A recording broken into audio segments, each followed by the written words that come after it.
Hi అండి, welcome to Devi vlogs. Today recipe కొత్తిమీర టమాటా పచ్చడి. కొత్తిమీర టమాటా పచ్చడికి కావాల్సినవి కొత్తిమీర, టమాటా ముక్కలు, పచ్చిమిర్చి, ఎండుమిర్చి, వెల్లుల్లి రబ్బలు, చింతపండు, వేడిశనగ గుళ్ళు, మినప్పప్పు, శనగపప్పు, ధనియాలు, జీలకర్ర. ముందుగా ఒక బాండీ పెట్టుకుని దాంట్లో కొంచెం ఆయిల్ పోసుకొని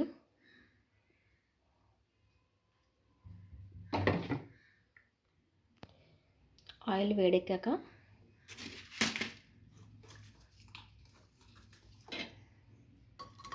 వెల్లుల్లి రబ్బలు,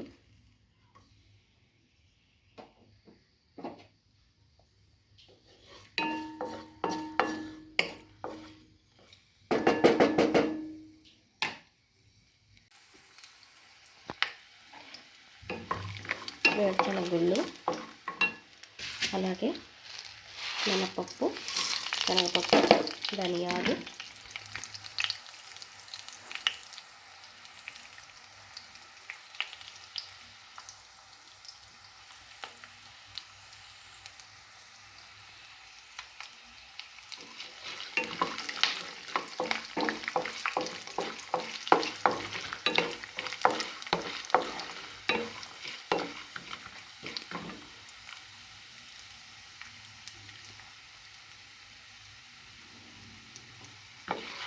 ఇవి బాగా వేగాలండి.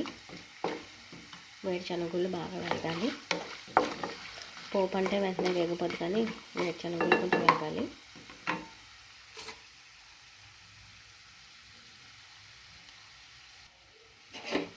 అలాగే ఎండుమిర్చి, పచ్చిమిర్చి,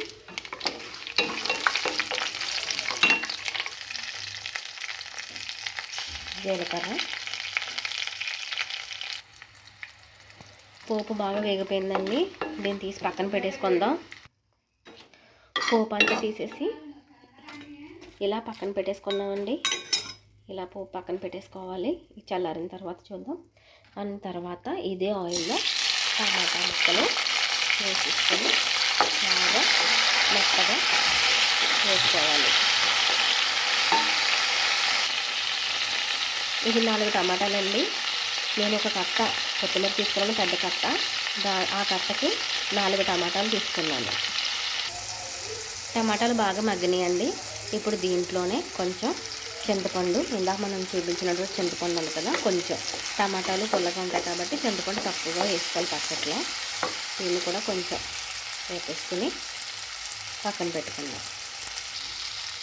టమాటాలు బాగా ఫ్రై అయిపోయినాయండి. ఇప్పుడు దీంట్లోనే కొంచెం మనం ఇలా తీసుకున్నాం కదా కొత్తిమీర, ఆ కొత్తిమీర మొత్తం దీంట్లో వేసేసుకోవాలి. కొత్తిమీర బాగా మగ్గనివ్వాలండి. బాగా వాటర్ వస్తుంది కదా, ఈ వాటర్ కొంచెం తగ్గిన తర్వాత, బాగా వేపుకున్న తర్వాత, అప్పుడు చల్లారిన తర్వాత మిక్సీ పట్టేసుకుందాం.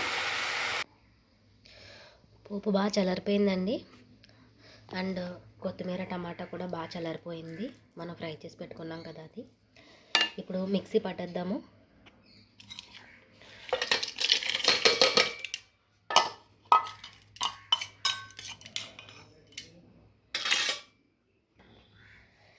ఇందులో కొంచెం సాల్ట్ వేసుకుందాం. ఫస్ట్ పోపు అంతా గ్రైండ్ చేసుకున్నాం కదండి. ఇప్పుడు కొత్తిమీర మిశ్రమాన్ని కూడా దీంట్లో కలిపేసుకొని మిక్సీ పట్టుకుందాం. మిక్సీ పట్టేసుకున్నామండి. పచ్చడి చూసారా ఇలా వచ్చింది. ఇలా వచ్చినప్పుడే ఆపేసుకోవాలి. ఇప్పుడు మనం ఈ పచ్చడిని గిన్నెలో తీసుకుని పోపు పెట్టుకుందాం. పోపు కోసం మళ్ళీ ఒక గిన్నె తీసుకుని అందులో ఆయిల్ పోసుకుందాం.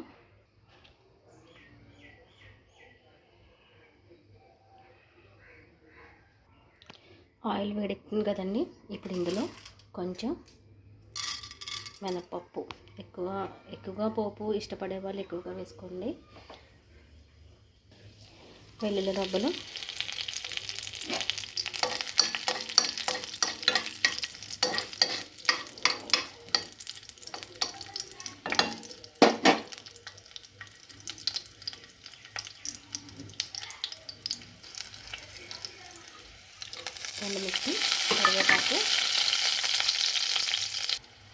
కొంచెం జీలకర్ర, పోపు రెడీ అయిపోయిందండి. ఇప్పుడు మనం ముందుగా చేసుకున్న పచ్చడిలో వేసేసుకుందాం. పచ్చడి రెడీ అయిపోయిందండి.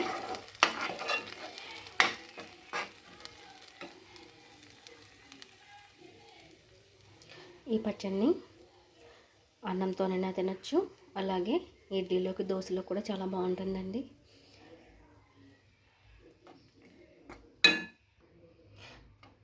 పచ్చడి రెడీ అయిపోయిందండి. నా వీడియో కనుక మీకు నచ్చినట్టయితే ఫాలో చేయండి, లైక్ చేయండి, షేర్ చేయండి.